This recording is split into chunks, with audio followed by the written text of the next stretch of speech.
당신의 마음을 소중히 여기는 안산 단원 FM.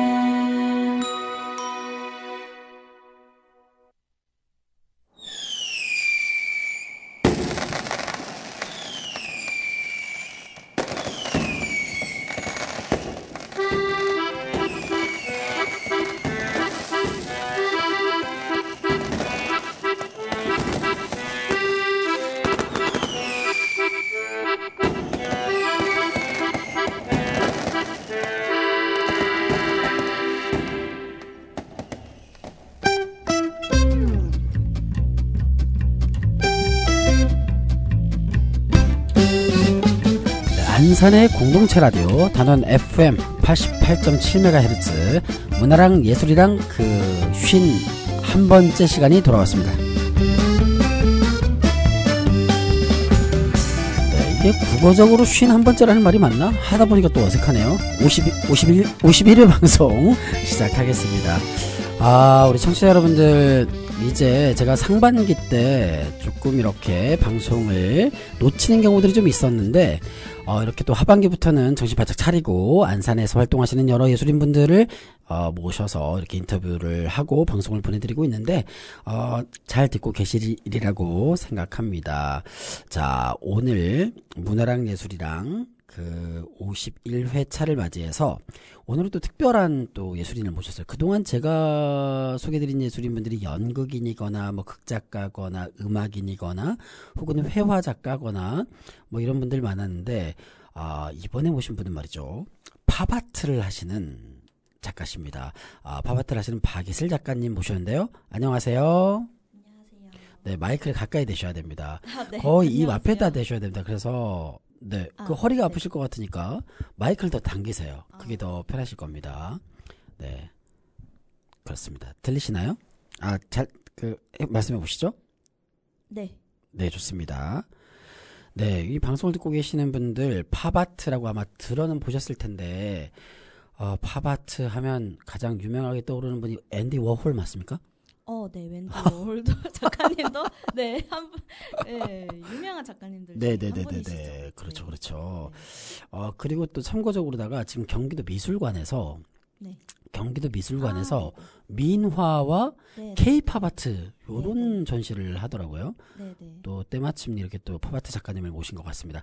우리 또 팝아트 작가님이 안산에서 활동하고 계신다는 사실이, 물론 안산에서만 국한돼서 활동하지는 않겠지만 안산에 계신다는 사실이 아마 이 방송을 듣고 계신 청취자분들이나 안산 시민분들에게는 굉장히 어머, 그런 작가님이 우리 안산에 있었어라는 되게 놀람과 반가움과 어떤 기쁨의 사실이 될 텐데. 그런가요? 그럼요, 네. 그럼요. 네. 이 다양한 예술인을 보유하고 있는 도시 안산, 간단하게 우리 작가님 자기소개 좀 부탁드리겠습니다. 네. 안녕하세요. 네네. 네, 저는 지금 네. 안산 중앙동에서 네. 작은 취미미술 화실을 운영하고 있는 박이슬이라고 합니다. 네, 마이크를 좀 더 가까이 대셔야 될 것 같아요. 네, 잘 안 들리나요? 이렇게 거의 붙어야 거의 됩니다. 키스하기 직전인 것 거의 같아요. 키스하기 직전까지 머리를 갖다 대야 됩니다. 네네. 방금 전에 말씀하실 때 안산시 중앙동에서 취미미술 스튜디오라고 표현했나요? 네네. 화실이라고. 취미미술 화실. 네, 하는데요. 스튜디오도 같은 개념이에요. 네. 그러니까 그 화실을 운영하고 계신데 그 화실의 이름이 어떻게 되시죠? 슬아트라고 이름을 지었어요. 슬아트. 네네. 박이슬 작가님의 공간이기 때문에 슬아트 이게 연결이 되는데, 네네. 또 뭐 좀 더 첨언해 볼 만한 이름에 대한 설명. 네네네.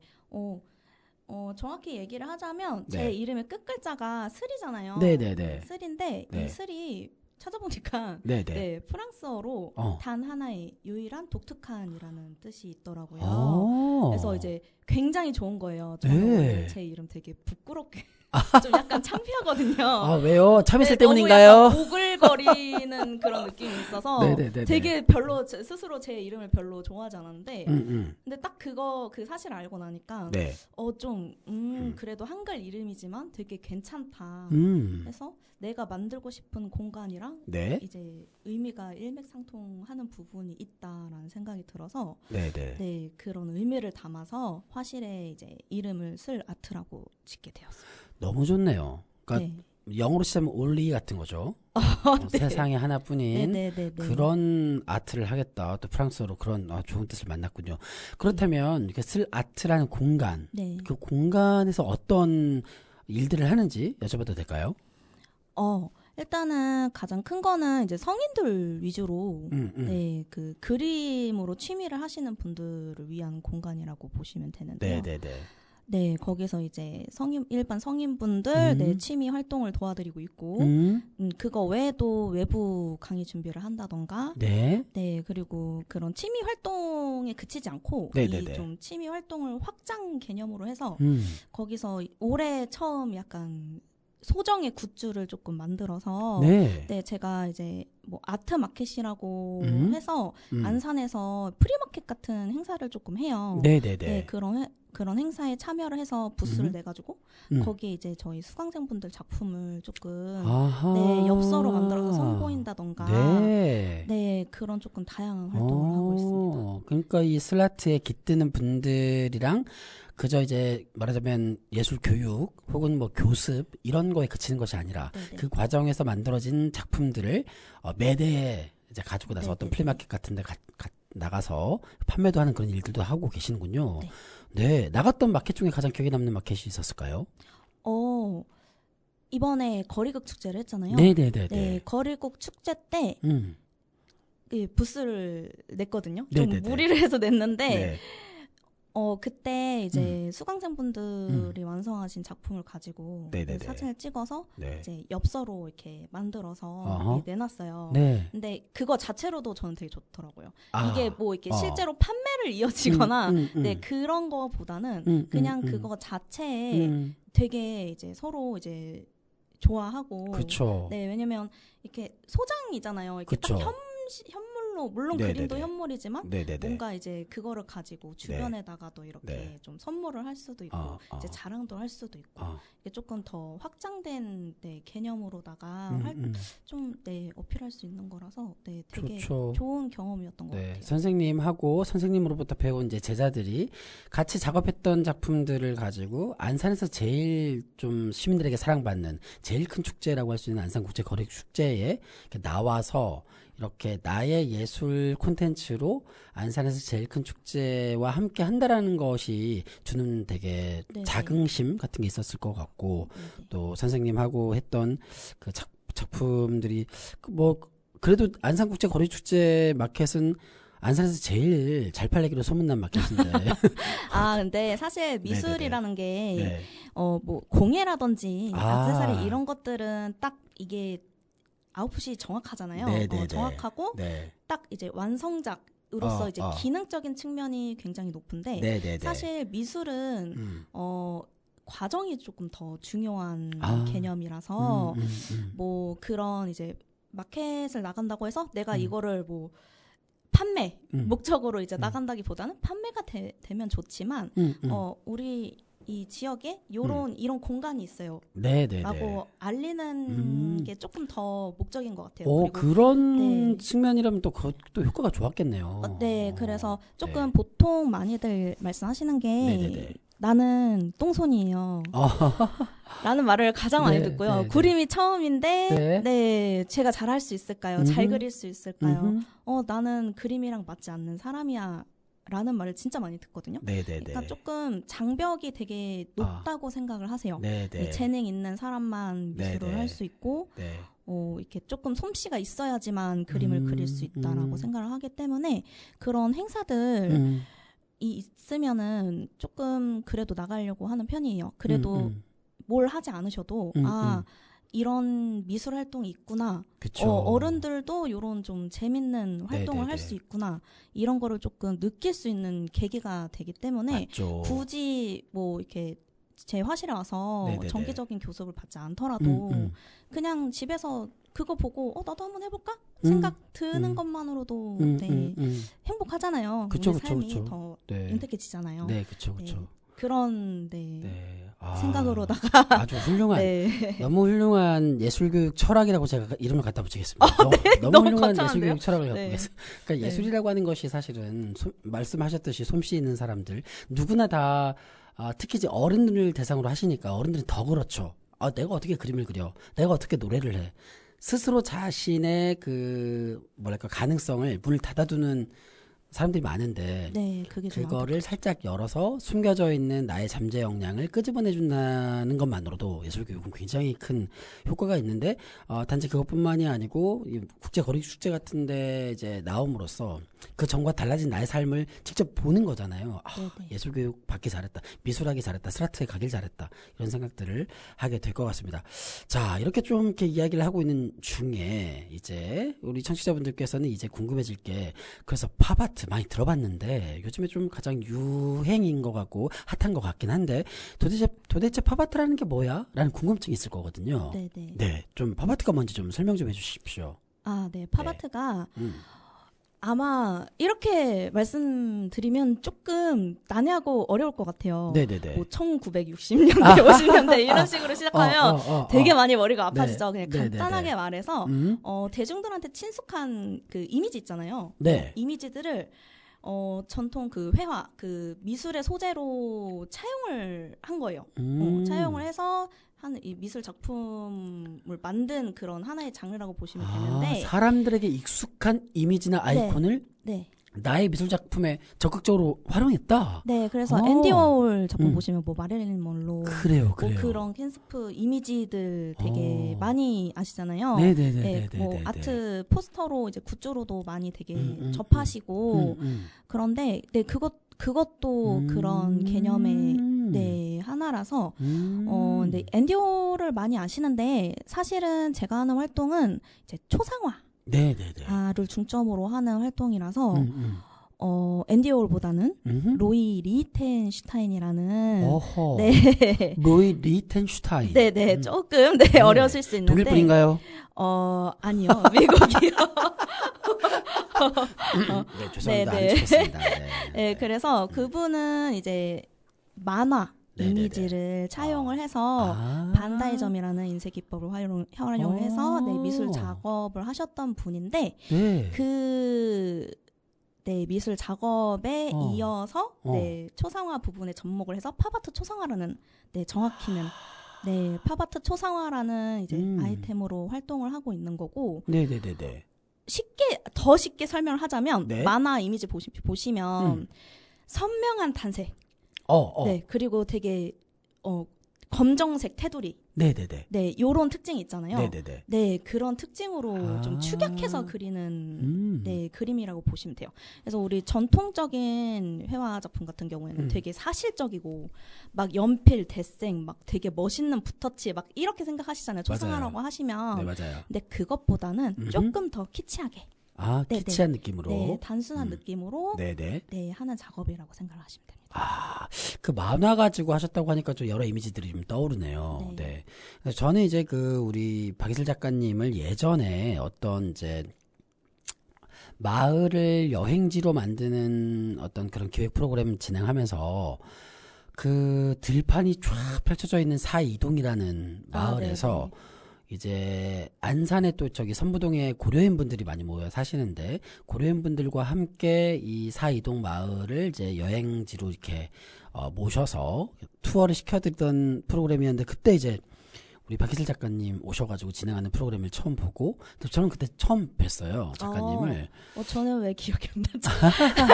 너무 이거 너무너무 재미난 이거 콘텐츠다 이런 생각을 했었거든요. 그래서 그리고 무엇보다 가장 신기했던 게 이분들도 말하자면 그 그림을 그려왔던 분이 아닐 거고 그냥 캔버스를 받아서 이렇게 그 붓 아니고 약간 주걱 같은 건가요? 나이프요. 나이프. 이런 걸로 뭐 했는데 참가한 모든 사람의 그림이 너무 멋있는 거예요. 또 그 보면서 이 팝아트라는 게 도대체 어떻게 이렇게 사실 그림이라는 게 사실 그 실력이 드러나잖아요. 그런데 굉장히 멋진 작품들이 나오길래 너무 신기했었거든요. 그 힘이 뭘까요? 약간 무의식. 네, 이렇게 하면 너무 거창한 것 같은데. 근데 그거 맞아. 무의식에서 나오는 거 맞는 것 같아요. 네. 약간 그 팝아트는 정말 말씀드렸던 대로 그 하나의 장르고 그때 이제 활동은 다른 일반적인 활동이라고 생각을 하시면 되는데 그거는 약간 혹시 백드롭 페인팅이라고 들어보셨을까요? 백드롭 페인팅. 네, 그러니까 쉽게 말하면 그냥 나이프로 그리는 그림인데 일반적인 이제 물감보다는 물감에다가 좀 질감을 두텁거나 뭐 모래 알갱이라거나 뭐 유리 알갱이 같은 그런 질감을 좀 나타낼 수 있는 보조제들이 있어요. 네, 그래서 그런 물감이랑 보조제랑 섞어서 나이프로 조금 자유롭게 좀 형식에 구애받지 않고 내가 표현하고 싶은 대로 좀 추상적으로 풀어낼 수 있는 맞아요. 추상적인데 활동이라고 보시면 되시거든요. 미감이 예순 넘으신 분 이런 분들이 어떻게 물론 이제 나이 드셨다고 해도 충분히 예쁜 그림 그리겠지만 어떻게 이렇게 멋진 작품을 만들어냈을까. 색감도 너무 예쁘더라고요. 네, 제가 요즘 유행하는 단어로 백드롭 페인팅이라고 말씀을 드렸지만 쉽게 말해서 그냥 나이프화 종류 중에 하나라고 보시면 되시고요. 네, 그래서 뭐 백드롭 페인팅이라고 하면 너무 어려우니까 나이프라고 지칭을 저는 하겠습니다. 나이프화. 네, 좋습니다. 그래서 이 나이프화가 요즘 굉장히 인기예요. 코로나 시즌부터 시즌 되게 전부터인가? 코로나 막 시작할 때부터 유행이었던 것 같아요. 원래는 이제 플로리스트들 이제 꽃 하시는 분들 촬영하는 그 뒤에 뒷배경. 나이프로 그림 그리는 건 항상 원래 있었는데 미술 쪽에 원래 있었던 것들인데 그런 분들이 이제 사진 촬영하는 이제 그 뒤에 벽으로 이렇게 미장처럼 그렇게 하시다가 이거를 인테리어 오브제로 그러니까 인테리어 소품으로 활용을 하기 시작한 거죠. 인테리어 액자로.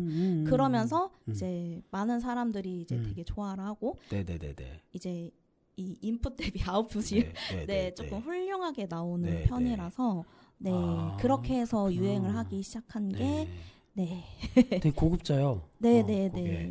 이 방송 듣고 따라서. 계시는 분들도 굉장히 궁금하실 텐데 아마 이 방송을 듣고 계신 분들 중에는 거의 뭐 안산의 공동체 라디오다 보니까 안산에서 이런저런 활동을 또 기획하고 계시는 분들이 아마 이 방송을 듣고 계신 분들도 계실 텐데 우리 박예슬 작가님과 한번 해보시면 만족도가 너무 좋습니다. 저도 박예슬 작가님과 뭐 많이 해보진 않았지만 방금 전에 소개드렸던 그 사이동에서 했던 거라든지 중앙동의 주민분들을 대상으로 해보는 거라든지 또 뭐 이제 그 우리 세월호 아이들과 관련된 전시라든지 몇 가지를 해봤는데 되게 아웃풋이 말 그대로 아웃풋이 좋은 분이기 때문에 인풋도 훌륭하다고요. 당연히 인풋이 훌륭하니까 아웃풋이 잘 나오시겠지만 아무튼 어떤 프로젝트를 해도 좋은 콘텐츠가 나오는 작가님이기 때문에 꼭 한번 우리 박예슬 작가님과 협업해보시면 좋겠다는 말씀 드리면서 노래 한 곡 듣고 가보겠습니다. 우리가 또 얘기를 잠깐 나눈 것 같은데 어느덧 20분이 되어가네요. 우리 오늘 1시간짜리 방송인데 말이죠. 벌써 3분의 1이 지나가고 있는데 노래 한 곡을 듣고 올 텐데요. 첫 곡은 제가 추천을 좀 해보려고 합니다. 저는 그 요즘에 이 노래가 좋아졌어요. 방아머리, 대부도에 있는 방아머리에서 배를 타고 가면 서해안에 섬이 몇 개가 있습니다. 그 중에 승봉도라는 섬이 있어요. 승봉도에 그냥 여행을 한번 다녀온 적이 있는데 거기에서 그냥 산책을 하다가 노래를 들었는데 너무 좋은 노래였습니다. 황가람의 나는 반딧불이라는 곡인데 한번 듣고 오시겠습니다. 황가람의 나는 반딧불.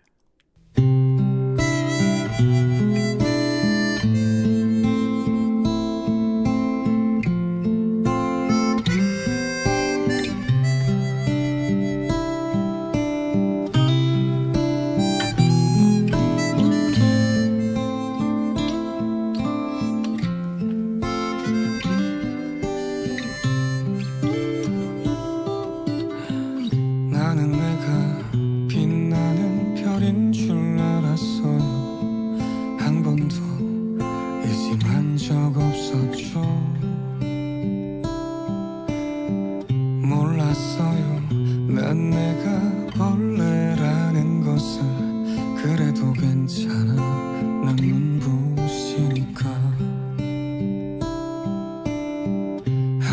하늘에서 떨어진 별인 줄 알았어요. 소원을 들어주는 작은 별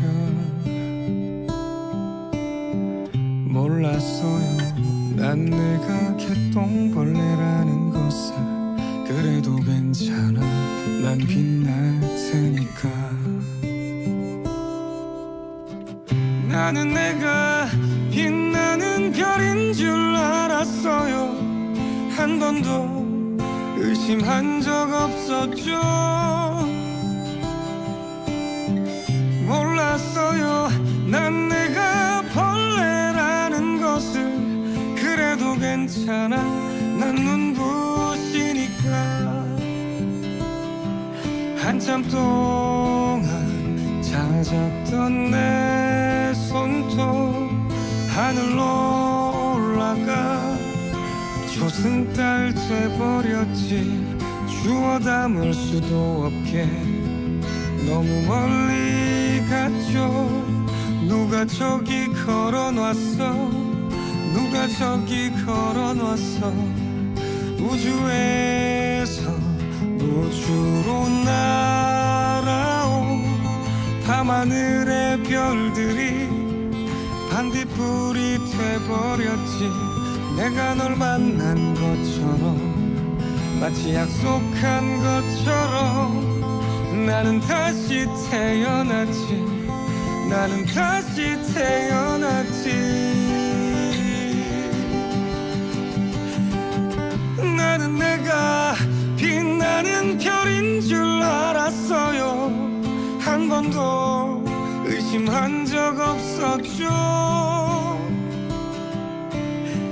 몰랐어요.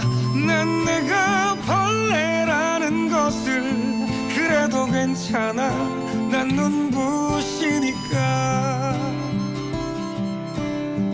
하늘에서 떨어진 별인 줄 알았어요. 소원을 들어주는 작은 별. 몰랐어요. 난 내가 개똥벌레라는 것을. 그래도 괜찮아, 난 빛날 테니까. 네, 나는 반딧불 듣고 왔습니다. 황가람님. 우리 청취자분들 아마 처음 들으신 분들 많을 텐데 그래도 되게 따뜻한 어떤 감성이 다가오는 시간이 아니었을까 생각을 해봅니다. 네, 오늘은 단원 FM 문화랑 예술이랑 51회 51번째 시간이고요. 우리 스라트의 박이슬 작가님과 함께 하고 있는데요. 아까 전까지 우리가 이제 팝아트라고 하는 장르에 대한 이야기를 쭉 했어요.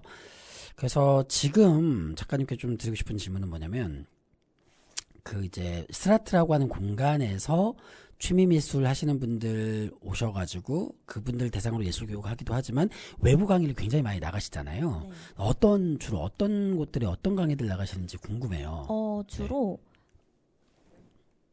네, 복지센터나 복지센터. 네, 복지센터나 이런 공공기관들이 네. 대부분의 주류인 것 같아요. 공공기관이라 네. 하면 어디가? 네, 뭐 센터도 있고요. 네네네네. 그러니까 이 센터도요. 지역에 따라서 되게 다 다르더라고요. 네네네. 그 센터를 관리하는 또 거점 센터가 있고요. 네네. 네네. 그리고 뭐 도서관, 뭐 요런, 네네. 그리고 학교도 있고, 네네네. 네. 크고 작은 요런 이제 조금 기관들이랑 연계된 곳에 주로 나가고 있고, 예전에는 이제 이마트 쪽으로도 문화센터 쪽으로도 했는데 그거는 이제 특강. 네, 이제 정규적으로 하는 것보단 그냥 특강식으로 나가 있고, 그리고 평생교육 네네네. 네, 센터라든지 네, 그런 곳에 주로 나가고 있습니다. 그게 이제 도시를 가리지 않고 곳곳을 다니시는 것 같던데요. 막 그렇게 큰 네, 서울 같은 데도 가지 않나요? 네, 서울도 네, 있었어요. 네, 서울도 있고, 뭐 부천도 있고, 이제 김포도 있고, 네, 이웃 네, 이웃. 네, 이웃 지역. 네, 그렇군요. 이웃 지역들은. 뭐 거의 뭐 수도권을 씹어 먹고 계신데. 더 씹어야 될 것 같은데요. 마구 씹어야죠. 더 씹어야 되는데 말씀 듣다 보니까 그 미술을 처음 접하시는 분들도 되게 많이 만날 것 같고, 뭐 미술을 예전에 하다가 중단됐던 분들 또 하는 경우도 있을 것 같고, 그리고 연령대도 굉장히 다양한 대상들을 만날 것 같고, 이렇게 미술 교육을 하시면서 얻는 뭐랄까 자부심 혹은 보람 뭐 이런 게 있을 것 같은데 좀 여쭤볼까요? 사실 이게 저는 나한테 있는 이 에너지를 나눠주는 일이라고 생각을 했었거든요. 네네네. 근데 이 나눠준 것만큼 네. 이제 100%라고는 할 수는 없고 모든 수업이 다 그렇다고 말할 수는 없고 나눠주는 것만큼 이게 더 몇 배로 돌아오는 때가 있어요. 그런 것 때문에 하는 것 같아요. 이제 저는 물론 이제 어린아이도 있고 일반 성인도 있고 이제 어르신들도 있고 있는데 이제 장애인분들도 수업을 같이 해요. 네네네. 그러면 이 장애인분들은 되게 어떻게 보면은 자기가 느끼는 거에 굉장히 솔직하고 바로 즉각적인 반응을 하시거든요. 네. 근데 너무 저한테 행복하다고 하는 거예요. 이런 수업을 할 수 있게 선생님이 이렇게 수업을 해줘서 자기는 이런 그림을 이렇게 그리게 될 줄 몰랐다고 하면서 너무 행복하다고 말씀을 해주시는데, 네네네네네. 그거만큼, 이게 나의 사명이다. 그렇지. 네, 이렇게 생각을 하고. 또 그런 피드백 한번 받으면 이 예술교육 세계에서 나올 수가 없습니다. 네, 이 손을 놓지 못하는. 그러니까 저는 약간 그림을 그리게 된 계기가, 저는 이제 만화를 좋아해서, 이 만화책을 처음 접했을 때 그 만화에 이렇게 그려진 그림을 보고 그걸 보고 있는 제가 너무 행복한 거예요. 근데 나도 이 그림을 볼 때 이렇게 행복한데 내가 직접 그려서 사람들한테 보면은 사람들도 행복하지 않을까라는 생각에서 그림을 그리기 시작한 거거든요. 그러면 처음에는 만화가가 될 생각이 좀 있으셨겠네요. 네, 정말 어렸을 때 거의 초등학교 1학년 때였는데요. 네, 근데 그게 지금 거의 많은 나이를 지난 세월이 많이 흘렀는데도 그때가 되게 강렬하게 선명하게 기억에 남아있는 거 보면 저는 조금 그런 게 선명했었던 사람인 것 같아요. 그렇네요. 그 초등학교 1학년 때 그 순간이 터닝 포인트였겠네요. 내가 미술 쪽으로, 어쨌든 그림 쪽으로, 계속 나의 인생을 그쪽으로 지향하게 만든 그런 순간이었겠네요. 그 만화책이 무슨 만화책인지 궁금하지만. 아실 거예요. 뭐죠? 네. 조금 오글거릴 수도 있는데요. 카드캐터 체리라고 보통 만화로 애니메이션으로 많이 알고 계시잖아요. 근데 그게 그 만화책이 먼저예요. 그래요? 네, 애니메이션들은 대부분 많은 비중을 차지를 하는 게 만화책이 먼저고 그 다음에 이제 영상으로 제작을 해서 애니메이션으로 나오는 거기 때문에 대부분 그렇죠. 그래서 그때 라떼라고 표현할게요. 라떼는 그 만화책이 지금은 다 낸 건 이제 딱 한 권으로 나오잖아요.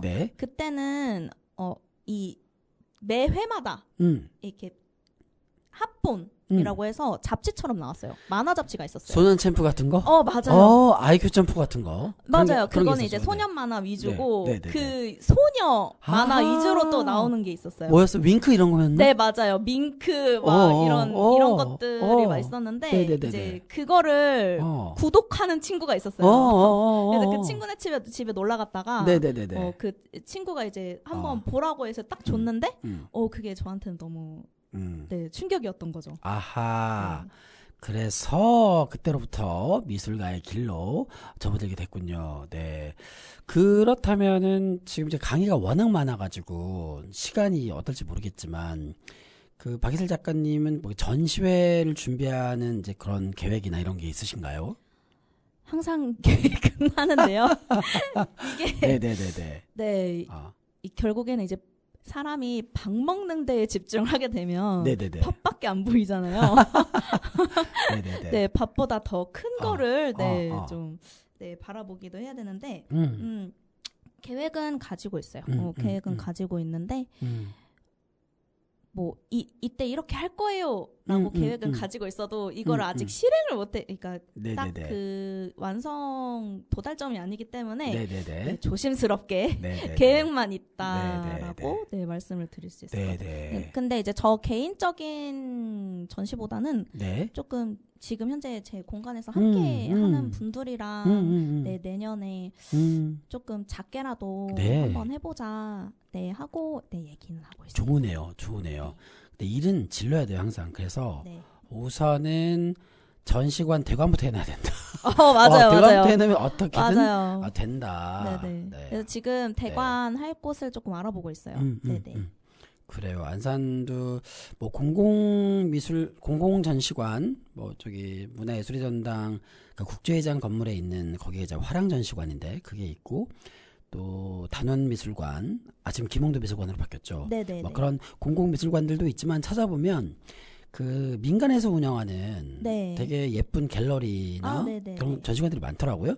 한번 찾아보시고 내년에는 우리 스라트 그분들께서 준비하는 전시도 기대를 한번 해보도록 합시다. 좋습니다. 어렸을 때 만화책을 보면서 미술을 해야 되겠다라고 생각했는데 아까 전에 잠깐 얘기가 나온 것도 같긴 한데, 그림을 내가 그리는 것에서 얻는 행복도 굉장히 크지만, 그림을 뭐, 접해보지 못했던 분들에게 그림을 그릴 수 있게끔 해주는 것에서 얻는 행복감이 굉장히 큰 지금, 일상을 보내고 있는 것처럼 보이는데, 맨 처음 하게 되셨던 그 미술교육이라고 할까요? 어떤 계기로, 내가, 어쨌건 누구나 미술을 꿈꾸다 보면 나의 그림, 나의 작품 먼저 생각하다가 어떤 계기로 인해서 누군가를 가르치는 경험을 하게 되잖아요. 그런 계기가 좀 있었을까요? 그 계기가 네네네네.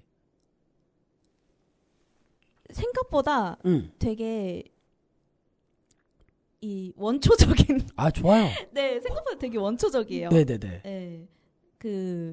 원래는 네, 지금 현재 있는 지금 현재 있는 공간은 원래는 애시 당초에 제 개인 작업실로 하려고 했었던 공간이에요. 근데 이게 아무래도 그때 당시에는 제가 이게 사이드 이 직장을 가지고 있었던 상태여서 막 이렇게 왔다 갔다 하는데 이 노는 공간도 좀 시간도 많고 그러다가 그냥 좀 월세나 좀 벌어볼까. 그렇지.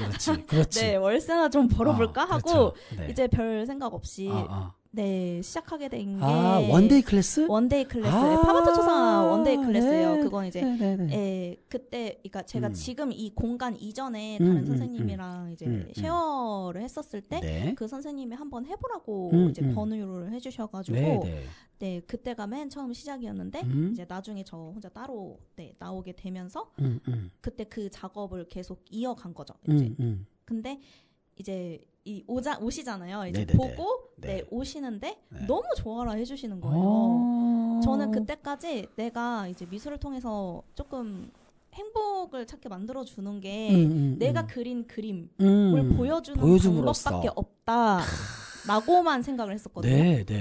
근데 다른 길도 있었던 거죠. 그래서 그게 너무 재밌기도 하고 그 사람들한테서 오는 그런 피드백이나 이런 의미라던가 이런 게 되게 좋은 거예요.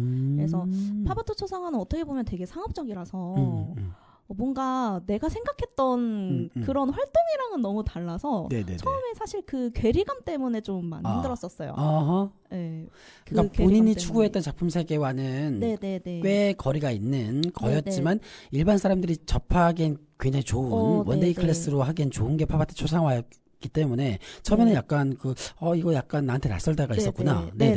그랬는데 점점 수업을 하게 되면서 그게 아니라는 걸 깨달았죠.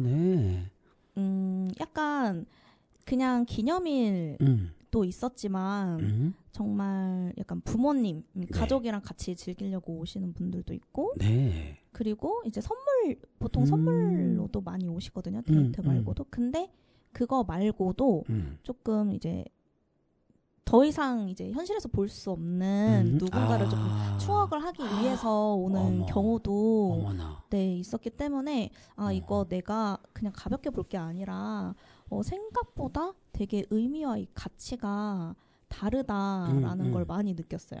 그래서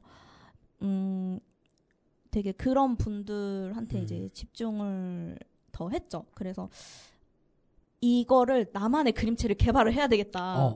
네, 왜냐면 이제 어쨌든 여기 오시는 분들이 좀 잘 그리고 싶은 욕구는 또 있으니까. 그리고 기존에 나왔던 팝아트 초상화들이 이제 단시간에 빠르게 그림을 그리는 거, 완성하는 거에 좀 집중을 했기 때문에 혹은 이제 되게 많은 인원들이 좀 이 작업을 해야 되는 거에 집중을 했기 때문에 좀 축약된 부분들이 굉장히 좀 많아요. 네네네. 그래서 그게 이제 단점이 뭐냐면 되게 조금 어색하거나 너무 선이 이제 두꺼워서 약간 촌스럽다고 생각될 수 있는 부분이 있거나 이제 그런 부분들이 있거든요. 네네네. 이제 그런 것들을 저는 또 이제 애니 입시를 또 하고 이제 게임 그래픽 디자인 전공을 해서 그 전공 생활하면서 계속 드로잉은 했었으니까 이제 그런 저의 장점을 이용을 해서 한번 내 그림체를 조금 만들어 보자 해서 지금 나오고 있는 지금 하고 있는 작업이 박이슬 그림체가 나오고 있고 박이슬 그림체에 따라서 스라트에 오시는 분들이 원데이 클래스를 만족도가 경험하군요. 근데 그거 굉장히 인상적인 말씀이셨어요. 그러니까 원데이 클래스를 할 때 뭐 예를 들자면 어떤 기념일을 맞아서 우리 자기야 나 뭐 오늘 1000일이니까 같이 뭐 이거 해보자라든지 이렇게 하는 분들도 계시겠지만 어떤 예를 들면 어머님께서 우리 엄마가 올해 칠순인데 여기 스라트 원데이 클래스 와서 엄마 얼굴 한번 직접 팝아트로 초상화를 한번 만들어보자. 이것도 너무너무 의미가 있는데 이제는 볼 수 없는 이제는 볼 수 없는 사랑하는 가족 혹은 뭐 사랑하는 어떤 선생님 누구를 그리면서 그분의 초상화를 남기기 위해 오시는 분들의 그 원데이 클래스 경험 너무너무 기억에 남습니다. 네, 청취자분들 이 방송 듣고 계시죠? 자, 이렇게 의미 있는 작업을 하는 곳이 바로 스라트이기 때문에 언제든지 이런 것들이 필요하면 스라트를 검색하면 되나요? 네. 네이버 플레이스에 다 나옵니다. 그렇습니다. 네이버 플레이스에 다 나오기 때문에 검색해가지고 스라트의 문을 두드려 보시기 바라겠습니다. 그럼 이야기가 굉장히 흥미진진한데요. 또 어느덧 시간이 훌쩍 지났어요. 그래서 노래 한 곡도 듣고 가야 되는데 참 그 본의 아니게 이 방송을 녹음하고 있는 오늘로부터 한 일주일이 지나면 이 방송이 나가거든요. 지금은 녹음하고 있고 이 방송이 일주일 후에 나가는데 그때는 이 세상이 어떻게 되어 있을지 모르겠지만 지금 이 세상이 굉장히 혼란스럽습니다. 이 혼란스러운 세상 속에 우리가 지금 라디오 프로그램을 녹음하고 있는데 지난 토요일에 이제 국회 앞에서 많은 사람들이 모여서 이제 응원봉을 들고 뭐 이렇게 이제 모였는데 그때 나왔던 여러 케이팝 곡들이 있었다고 들었어요. 그 중에 소녀시대의 노래 다시 만난 세계를 한번 듣고 오도록 하겠습니다. 가사가 또 이게 굉장히 예술이더라고요. 이제 가사를 한번 음미해 보시면서 이 곡을 듣고 오겠습니다. 소녀시대의 다시 만난 세계입니다.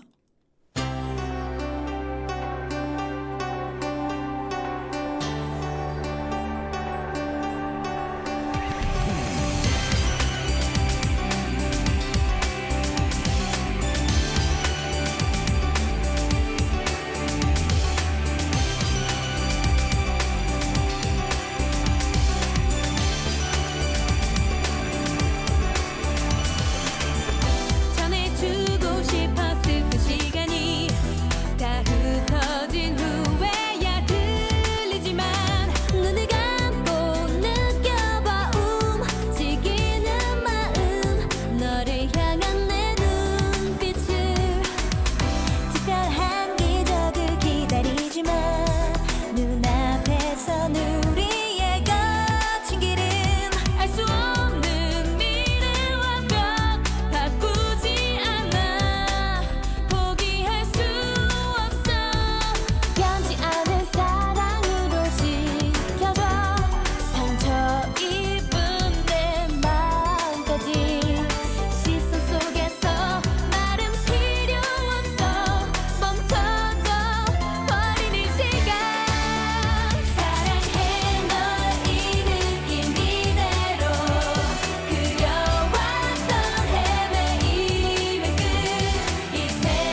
소녀시대의 다시 만난 세계. 아마 현장에서 이 곡을 들었던 분들도 계실 텐데요. 방송으로도 들으면서 또 그때 생각이 나셨을 거라고 생각합니다.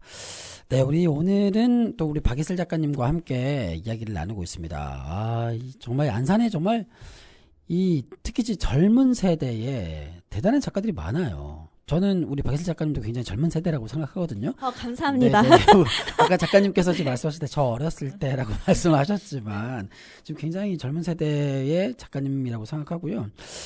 이제 뭐 방송이 이제 점점 이제 후반부로 가고 있는데 아까 전에 우리 박예슬 작가님께서 얘기를 해주실 때 게임 그래픽 디자인이라고 하는 걸 전공하셨다고 했단 말이에요. 저 입장에서는 굉장히 생소해요.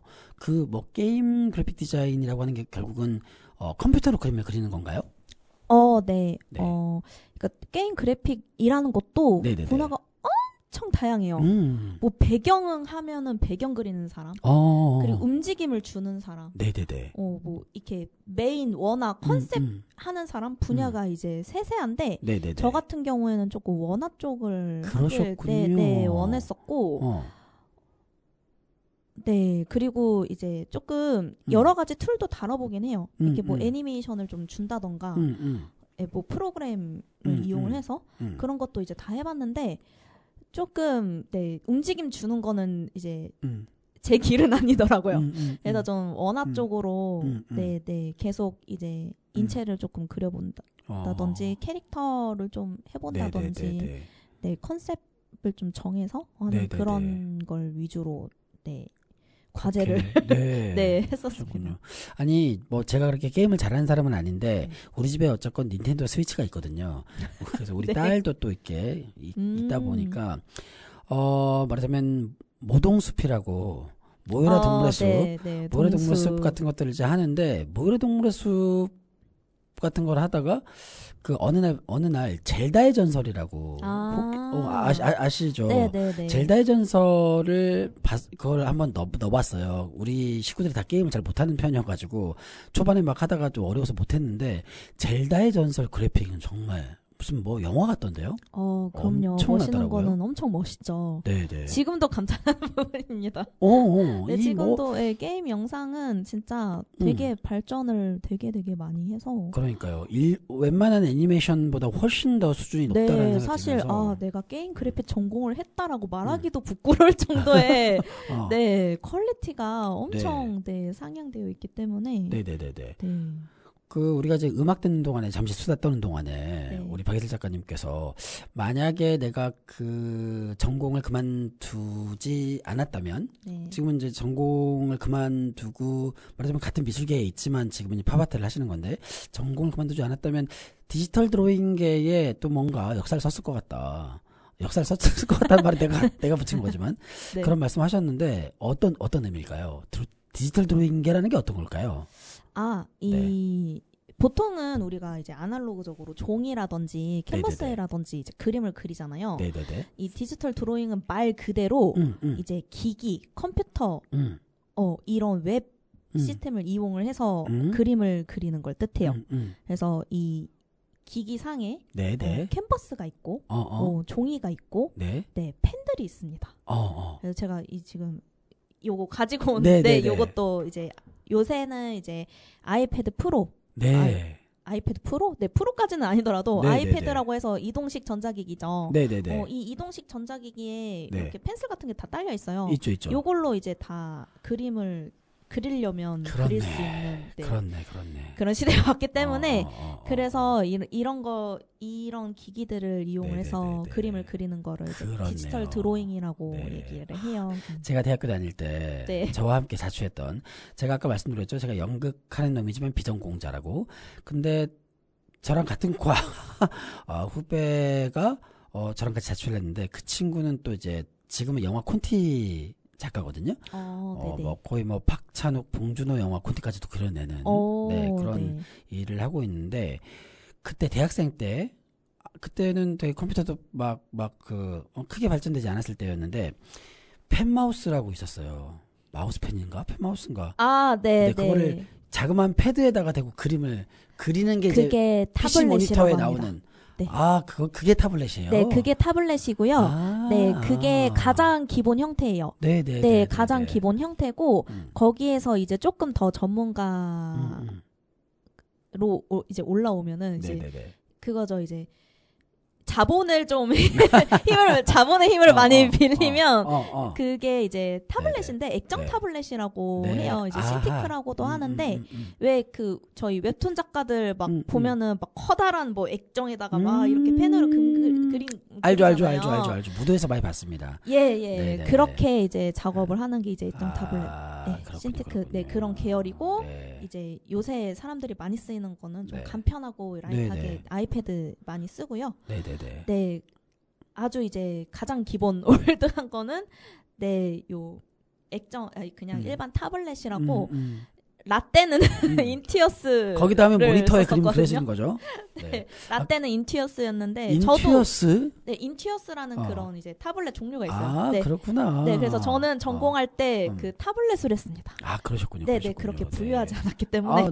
네. 아니 생각해보니 우리 딸도 제 딸이 중3인데 우리 딸도 종이에 그림 그려본 것보다 이 패드에 그림 그린 게 훨씬 더 많았던 것 같아요. 한동안 그림에도 빠져가지고 아이패드 가지고 계속 그림을 그렸었거든요. 네, 재밌죠. 왜냐면 여기 안에 캔버스나 이렇게 실물은 따로 사야 되잖아요. 다. 근데 여기 안에서 그런 질감을 다 낼 수 있어요. 낼 수가 있으니까. 네, 수채화 느낌이던 유화 느낌이던 브러쉬 설정만 해주면 네, 연필이건 뭐건 다 할 수 있어요. 그러면 예를 들자면 요즘에 미술학원들은 물론 당연히 캔버스에다가 그림을 그리는 게 있겠지만 미대 입시가 어떻게 되고 있는지 몰라서 그렇겠지만 그럼에도 불구하고 그 약간 디지털 드로잉에 대한 걸 가르치는 미술학원도 있겠네요? 네, 요새는 많죠. 요새는 많습니다. 네네네네. 어차피 이제는 앞으로 더더욱이 화면에다가 그림 그리는 게 너무 당연한 세상이 될 거기 때문에 모르겠습니다. 요즘엔 또 AI 또 이렇게 챗 GPT에다가 텍스트를 쳐넣으면 그림이 확 나오니까 또 참 세상 이렇게 발전하고 있는데요. 자, 다음 질문 한번 드려보도록 하겠습니다. 아까 뭐 전시 같은 거 얘기하긴 했지만 제가 이제 이 문화랑 예술이랑에 초대되어 오시는 모든 분들에게 질문하는 거예요. 박예슬이 꿈꾸는 팝아트 뭐 이런 거거든요. 너가 뭐 예를 들자면 뭐 김규남이 꿈꾸는 연극의 세계 뭐 이런 걸 물어봐요. 박예슬 작가님께서 꿈꾸는 팝아트에 대해서 좀 여쭤보고 싶습니다. 네. 그 팝아트라는 거는 제가 활동하고 있는 이 미술 활동 중에 그 지극히 하나이기 때문에 저는 이제 해석을 하길 제가 꿈꾸는 이제 미술 활동이라고 조금 좋아요, 생각을 할게요. 네. 그래서 이제 앞으로 제가 생각하는 활동은 지금 또 준비를 하고 있지만 시간이 좀 굉장히 좀 오래 걸리는 활동이에요. 저는 이 수업을 하면서 좀 더 이롭게 좀 활용할 수 있는 게 뭐가 있을까 이런 이제 컨텐츠적인 거 말고 조금 더 다양한 많은 사람들한테 할 수 있는 방법이 뭐가 있을까 조금 이롭게 쓸 수 있는 게 뭐가 있을까 하다가 이제 지금 제가 컬러 테라피 그러니까 수업에 컬러 테라피 색채 심리를 기반으로 하는 수업을 이제 하잖아요. 하고 있거든요. 봤어요. 그래서 이게 이제 색채 이론부터 시작해서 이제 접하다 보니까 이제 색채 심리에 관심이 가서 그걸로 이제 컬러 테라피 수업을 하는데 이거를 조금 더 좀 전문적이게 들어가서 이제 미술 치료 개념으로 가도 괜찮겠다 싶은 거예요. 근데 이거는 이제 심리 쪽을 공부를 해야 되기 때문에 지금 현재 저는 이 전공을 다시 미술 치료 전공을 다시 공부를 하고 있고요.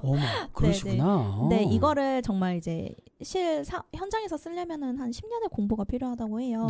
그래서 조금 천천히 갈 예정이고 그래서 제가 가지고 있는 거를 뭐 지금은 조금 컨텐츠화해서 약간 이제 병리적인 거 말고 그냥 일상생활에서 조금 더 내 삶의 질을 높일 수 있는 좀 긍정적인 측면에서 그렇죠. 일상에서의 마음 돌봄 그런 쪽으로 해서 조금 더 확장을 해 나갈 계획이 있습니다. 너무 좋아요. 컬러 테라피 너무 좋고 또 그 지난번에 우리 박희슬 작가님께서 그 중앙동 주민들을 대상으로 컬러 테라피 수업을 잠깐 했잖아요. 네네.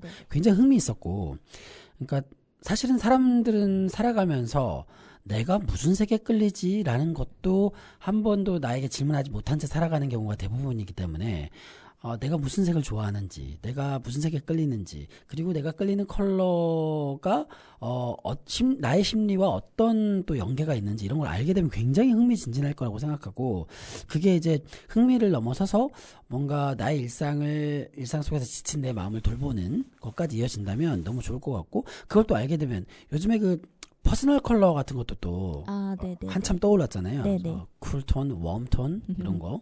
그래서 그런 것에 따라서 나의 인테리어가 달라지고 나의 패션이 달라지는데 컬러 테라피를 통해서 단순 이제 외형적인 것뿐만 아니고 내 마음속 내면적인 것까지도 이렇게 만져질 수 있다면 굉장히 의미 있지 않을까 이런 생각이 되고, 그 미술 치료에 대한 공부를 또 이제 향후 이제 10년 후가 되면 이제 고수가 되실 거 아니에요. 뭐 그때부터 시작이에요.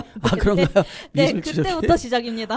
그렇군요. 네, 고수가 되려면 젊으시니까 네, 충분히 그렇게 잘 하실 거라고 생각하고 굉장히 응원하고, 그러니까 저는 이제 안산 지역에서 다양한 문화 예술인들과 그 예술인들이 갖고 있는 여러 콘텐츠들과 어떻게 안산 지역 주민들이 흥미롭게 만날까, 어떻게 의미 있게 만날까에 관심이 많은 사람으로서 그 컬러 테라피를 향해서 또 이제 걸어가는 작가님을 또 응원하면서도 기대를 해보도록 하겠습니다. 이제 거의 마지막 질문이 될 것 같은데요. 오늘 또 여기 제가 느닷없이 전화를 걸어가지고, 박희슬 작가님, 제가 지역 공동체 라디오를 진행하는데 DJ를 하는데 한번 나와서 인터뷰 좀 해주세요 라고 오라고 했잖아요. 그래서 막 박희슬 작가님이 바쁜 상황에서 그때 너무 바쁜데 이걸 부탁을 하니까 그냥 바쁜 중에 네 하는 바람에 오늘 여기 와 계신데 저와 함께 이렇게 1시간 동안 녹음을 하셨는데, 녹음해본 소감이 어떠신지 한 말씀 부탁드리겠습니다. 네, 되게 저 스스로 돌아보는 시간? 제가 이렇게 말 많은 사람인 줄 몰랐고요. 그래, 작업실에서 작업에 집중하시느라고 말 안 하잖아? 네. 놀라웠어요. 제가 이 처음에 이렇게 하셨을 때 내가 이런 걸 감히 해도 되나. 네네네네.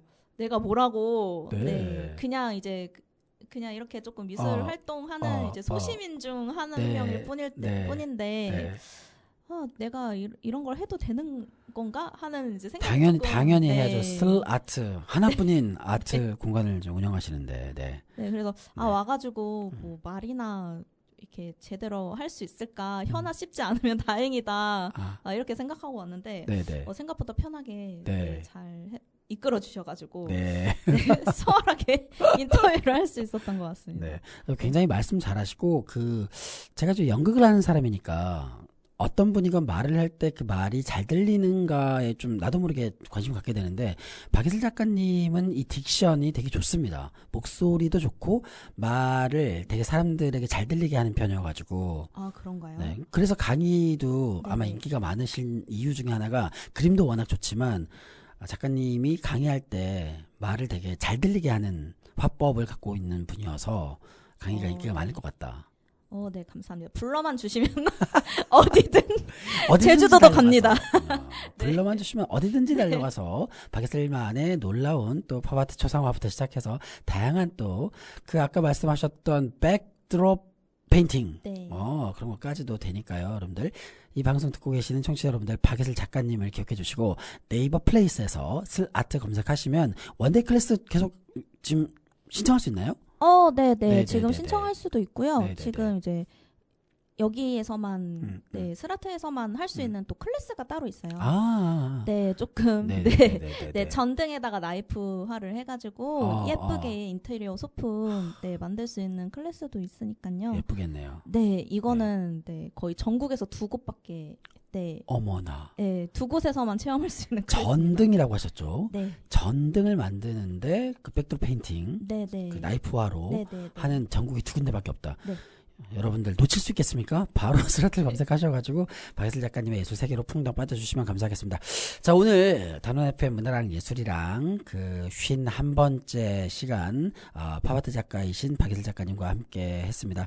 끝까지 방송 들어주셔서 감사하고요. 마지막 곡 역시나 지난주 토요일에 의회에서 국회 앞에서 울려 퍼졌던 뭡니까? 삐딱하게 삐딱하게를 골랐는데 내가 이 곡을 잘못 골랐네.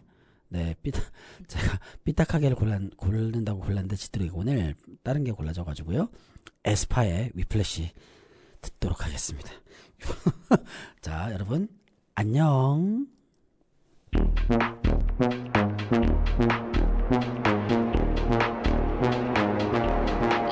One look given whiplash Beat drop with a big flash 집중해 좀 더 think fast 이혼 언니 못해 왜 이제 너와 did that Day one 너와 been bad Don't stop 흔들린 채 무리해도 can't touch that Under pressure body sweating Can you focus 어디서 날 거친 밤새 I'm the coldest 오직 나만 네 입안을 바꿀 change it Just close your eyes breathe in One look give a whiplash Beat drop with a big flash 집중해 좀 더 think fast 이혼 언니 못해 왜 이제 너와 did that Day one 너와 been bad Don't stop 흔들린 채 무리해도 can't touch that Whip whiplash Whip whiplash Whip